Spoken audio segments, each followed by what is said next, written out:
আসসালামু আলাইকুম বন্ধুরা। আজকে আমরা আলোচনা করব থ্যালাসেমিয়া কি, থ্যালাসেমিয়া রোগের কারণ, লক্ষণ এবং চিকিৎসা বিষয়ে। সম্পূর্ণ ভিডিও জুড়ে আমি ইয়াই সুমন আপনাদের সাথে আছি। আসুন।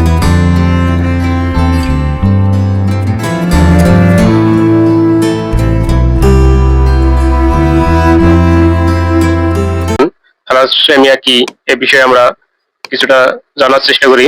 থ্যালাসেমিয়া একটি জেনেটিক ব্যাধি। থ্যালাসেমিয়া কোষের ডিএনএ তে মিউটেশনের কারণে ঘটে, যা হিমোগ্লোবিনের গঠন এবং এগুলি পিতামাতার কাছ থেকে শিশুদের কাছে চলে যায়। হিমোগ্লোবিন গঠনে দুটি প্রোটিন জড়িত, যেমন আলফা এবং বিটা প্রোটিন। থ্যালাসেমিয়ার ধরন এই দুটি প্রোটিনের উপর নির্ভর করে। আলফা থ্যালাসেমিয়া মানে শরীরের আলফা হিমোগ্লোবিনের অভাব, এবং বিটা থ্যালাসেমিয়া হলো যখন শরীরে বিটা হিমোগ্লোবিনের অভাব হয়। থ্যালাসেমিয়া একটি উত্তরাধিকার সূত্রে প্রাপ্ত রক্তের ব্যাধি, যেখানে রোগীর শরীর অপর্যাপ্ত পরিমাণে হিমোগ্লোবিন অস্বাভাবিক রূপ তৈরি করে। লোহিত রক্তকণিকার হিমোগ্লোবিন শরীরে অক্সিজেন বহন করে। থ্যালাসেমিয়ার ফলে প্রচুর পরিমাণে আরবিসি নষ্ট হয়ে যায়, যার ফলে রোগী রক্তশূন্য হয়ে যায়। থ্যালাসেমিয়ার লক্ষণ এবং কারণ সময় নিয়ে এখন আলোচনা করব। থ্যালাসেমিয়ার লক্ষণ ও উপসর্গ হলো ক্লান্তি, বিশেষ করে শরীর ক্লান্ত অনুভব করবে, শরীরে দুর্বলতা দেখা দেবে, ভঙ্গুর হাড়, বিশেষ করে অল্প আঘাতে হাড় ভেঙে যাওয়ার সম্ভাবনা থাকতে পারে। রোগীর এক্ষেত্রে ক্ষুধা কমে যাবে, ফ্যাকাশে বা হলুদ ত্বক, জন্ডিস, পেট ফুলে যাওয়া, গাঢ় প্রস্রাব, শিশুদের মধ্যে বিলম্বিত বৃদ্ধি, হার্টের সমস্যা। থ্যালাসেমিয়া রোগ নির্ণয়। থ্যালাসেমিয়া নির্ণয়ের জন্য ডাক্তাররা পরামর্শ দেন সিবিসি, সম্পূর্ণ রক্ত গণনা এবং হিমোগ্লোবিন ইলেকট্রোফোরেসিস পরীক্ষা, অথবা প্রসবপূর্ব শিশুর থ্যালাসেমিয়া আছে কিনা জানার জন্য শিশুর জন্মের আগে কিছু পরীক্ষা করা যেতে পারে। এই পরীক্ষাগুলি হলো ক্রনিক ভিলাস নমুনা পরীক্ষায় মূল্যায়নের জন্য প্লাসেন্টা ক্ষুদ্র অংশ অপসারণ করা হয় এবং সাধারণত গর্ভাবস্থার 11তম সপ্তাহে করা হয়।